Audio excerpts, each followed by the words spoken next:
अब श्री भरत जी महाराज समर्पण करके राम को लोगों को लगा के कि भाई जरा संभालिएगा, और चल पड़े भरत जी। बनसिय राम समुझी मन माही, सानुज भरत पाया देहि जाहि। श्री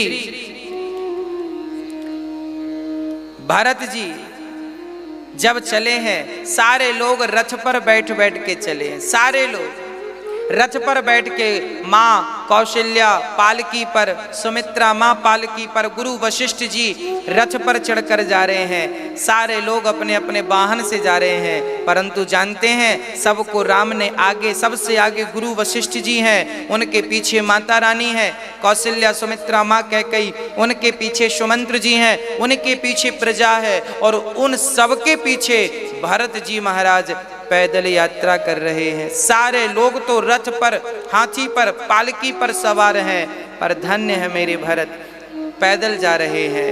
किसी ने भरत जी से कहा, भरत जी आप सब लोग हाथी पर जा रहे हैं, घोड़े रथ पर जा रहे हैं, और आप राम से मिलने पैदल जा रहे हैं। तब भरत जी ने कहा, जिस रास्ते पे मेरे राम पैदल चले हैं उस पे ये भरत भला पालकी पे बैठ के कैसे जाएगा। जब जब जब माँ कौशल्या को ये बात पता चली कि भरत पीछे आ रहा है वो भी पैदल, तो तुरंत माँ ने अपनी पालकी रुकवाई। कितना प्यार था। कैकेयी माँ राम से बड़ा प्रेम करती थी और कौशल्या माँ भरत से बड़ा प्रेम करती थी। कौशल्या ने रथ रोका, अपनी पालकी रुकवाई और भरत को पीछे से बुलाया, बेटा भरत जरा आना। भरत जी आए। माँ क्या हुआ? माँ ने कहा, बेटा तुम क्यों पैदल चल रहे हो? माँ ने भरत जी के चरणों को देखा तो भरत जी के चरणों में छाले पड़ चुके थे। पहली बार भरत जी पैदल चले हैं। और जब भरत जी महाराज से माँ ने कहा बेटा भरत तुम्हें पैदल नहीं, तुम्हें रथ पर चढ़ना होगा। तब माँ ने जब जिद की तब भरत जी रथ पर चढ़ गए और रथ पर चढ़ के चलते हैं। तात चढ़हूं रथ बलि महतारी,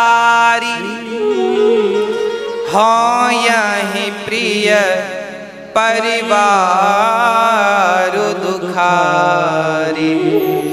हे भरत सारा परिवार दुखी है, तुम पैदल चल रहे हो ना। महतारी अर्थात माँ कौशल्या ने कहा, बेटा रथ पर चढ़ जाओ। सारे लोग पैदल चलने लगेंगे और चलते चलते जब राम जी अब भरत जी महाराज चले तो तमसा प्रथम दिवस करिवासु। पहली रात भरत जी ने पहली रात राम जी ने तमसा नदी पर विश्राम किया था, तो भरत जी भी वहीं पर विश्राम करने लग गए। अब अयोध्या से चले तो तमसा तट पर सारे लोगों ने पड़ाव डाला, सबकी कुटिया बनाई गई, प्रजाजन्य कुटिया बनाई कार्यकर्ताओं ने। कौशल्या माँ कुटिया पर हैं, सारे लोग अपने अपने कुटिया पर रहने लगे और वहां पर भरत जी रात भर बैठे रहे। पूरी प्रजा जागती रही, क्योंकि अयोध्या की प्रजा को पता था कि पिछली बार यहाँ हम सो गए थे तो हमें राम छोड़कर चले गए थे, अब की बार हम सो गए तो कहीं भरत हमें छोड़कर ना चले जाएं, कहीं राम से फिर वियोग ना हो जाए। इसलिए अवध की सारी प्रजा सोई नहीं, बच्चों से लेकर बूढ़े तक जागते रहे। देखो तो जरा क्या मंजर रहा होगा वो, क्या दृश्य रहा होगा वो, जब राम के लिए सारी प्रजा रात रात जाग रही है।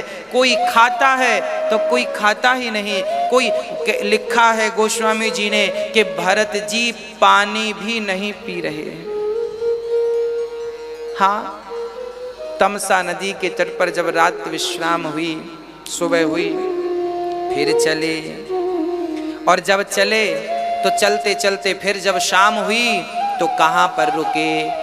दूसर गोमती तीर निवासु, दूसर गोमती तीर निवासु। गोमती नदी के तट पर दूसरी रात्रि भरत जी ने विश्राम किया और गोस्वामी जी लिख रहे हैं, पय आहार फल असन एक, निसि भोजन एक लोग, करत राम हित नैम व्रत, परिहरि भूषण भोग। कुछ लोग दूध पी के रह रहे हैं, कुछ लोगों ने व्रत ले रखा है, जब तक राम का दर्शन नहीं करूंगा तब तक अन्न ग्रहण। ये प्रजा का व्रत था।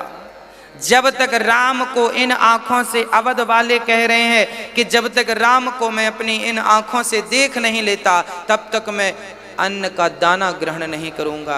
पर कुछ लोग कहते हैं कि भाई कुछ तो लो, नहीं मर नहीं जाओगे, तो दूध पी लेते हैं, क्योंकि संग में गैया भी चल रही है ना, साथ में गायों को भी लिया गया है, गैयों का दूध पी रहे हैं कुछ लोग। पर भरत जी केवल जल लेकर के चल रहे हैं, कुछ नहीं भरत जी ने लिया, चल पड़े। और जैसे ही गोमती नदी से आगे पहुंचे तो जानते हैं कहां पहुंच गए।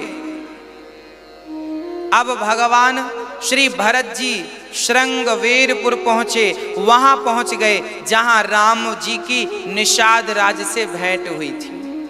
निषाद राज ने जब सुना, अच्छा निषाद के गुप्तचरों ने निषाद से कहा, सुनो जी कोई सेना लेकर आ रहा है।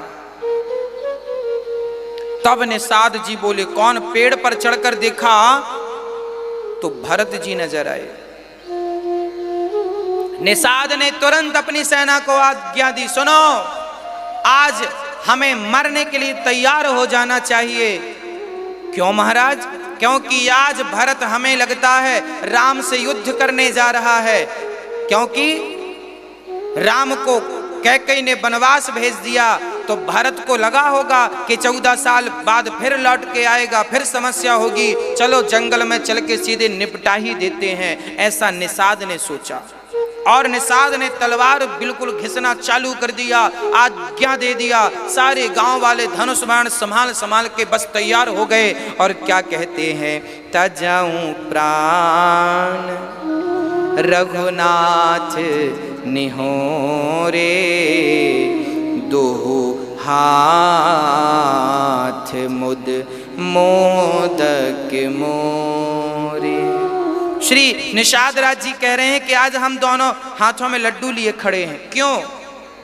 यदि ये राम को मारने जा रहे हैं, राम से युद्ध करने भरत जी जा रहे हैं, तो हम खड़े हो जाएंगे, कहेंगे पहले हमारी लाश से आगे बढ़ो, हमें मारो। और यदि हम भरत के हाथों मर गए तो भी हमारा उद्धार हो जाएगा। भरत के हाथों मरेंगे और राम के लिए मरेंगे। आज तो दोनों हाथ में लड्डू हैं। दूसरे, अब ये बहुत सारी तैयारी करने लगी, तभी निषाद राज के यहाँ पर एक बूढ़ा आदमी था, उसे छींक आ गई, छींक।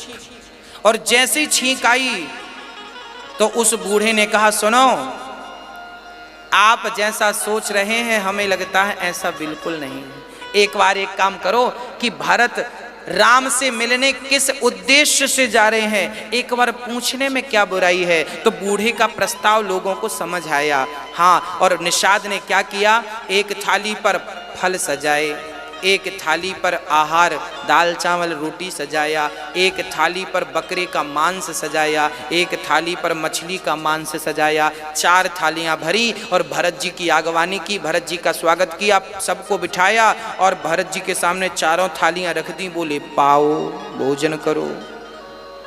निषाद राज परीक्षा ले रहे हैं भरत जी की कि यदि फल फूल खाएंगे तो मैं मान जाऊंगा कि बुद्धि सात्विक है, और बढ़िया रबड़ी रसमलाई खाएंगे तो समझ लूंगा कि बुद्धि राजसी है, और यदि मांस खाते हैं तो समझ लूंगा कि बुद्धि तामसी है, और मछली का भक्षण करेंगे तो समझ लूंगा कि राम से युद्ध करने जा रहे हैं। अब निषाद की जितनी बुद्धि थी उस प्रकार का उसने विचार कर लिया। और निषाद जी ने जब रखा तब भरत जी ने निषाद के बारे में सुना। जब लोगों ने बताया कि ये निषाद राम के मित्र हैं और राम रात यहाँ इनके संग विश्राम किए हैं। और जैसे ही भरत जी ने सुना कि ये निषाद हैं और राम इनके घर विश्राम किए हैं और राम ने इन्हें स्पर्श किया है, इन्हें हृदय से लगाया है, तब श्री भरत जी महाराज पागल हो गए। पालकी छोड़कर निषाद को हृदय से लगा करके भरत जी फूट फूट के रोने लगे और मानो कि निषाद के रूप में उन्हें लक्ष्मण जी का दर्शन हो गया। श्री भरत जी को, निषाद को भगवान भरत जी श्री निषाद के हृदय से लग गए। किसी ने कहा कि क्यों भरत जी, ये निषाद है, नीच जात का है, इसे तुमने छू क्यों लिया, इन्हें तो छूते भी नहीं है। तब भरत जी ने कहा कि जिन्हें मेरे रघुनाथ ने छू लिया हो, अब वो भला अपवित्र कैसे रहा है, अब मेरे लिए वो अपवित्र नहीं है।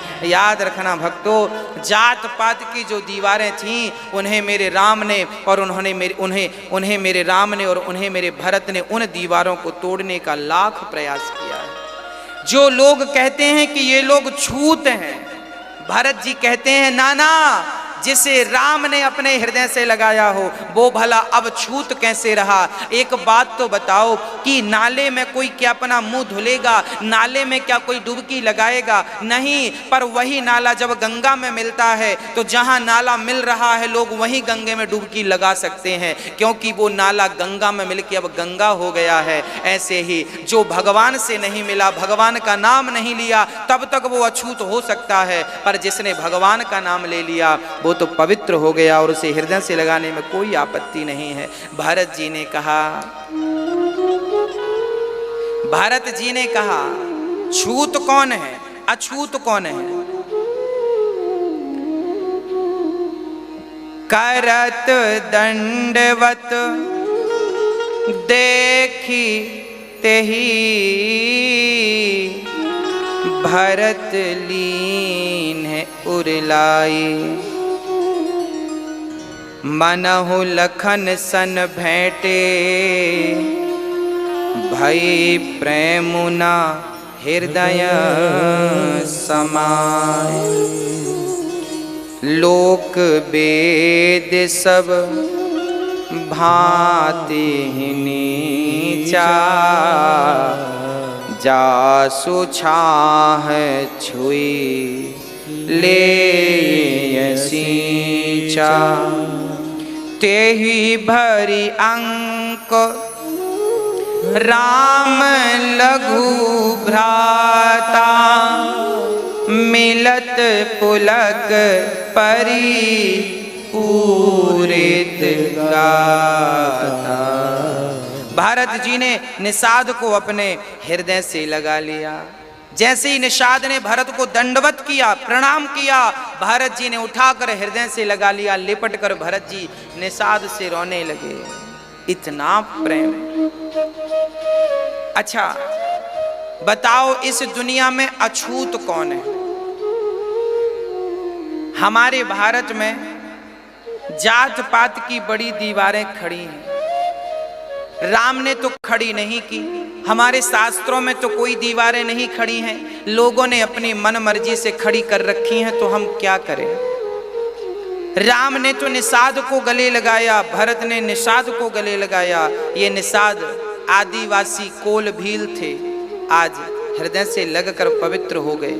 हाँ, ये सौभाग्य तो बड़े बड़े ऋषि मुनियों को ना मिला जो निषाद को मिल गया। धन्य हो निषाद जी, धन्य हो। अछूत कौन है, आज मैं इस पर 2 मिनट की चर्चा करूंगा।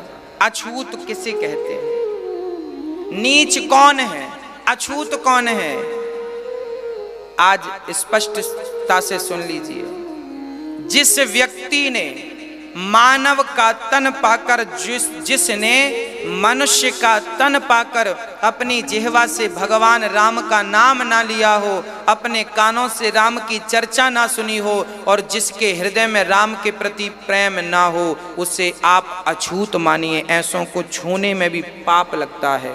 ऐसों को मत छूइए जिनके कान कथा नहीं सुनते, जिनके नयन राम के दर्शन नहीं करते, जिनकी वाणी राम राम नहीं जपती। ऐसों को अछूत कहा गया है, ऐसों को मत छूइए।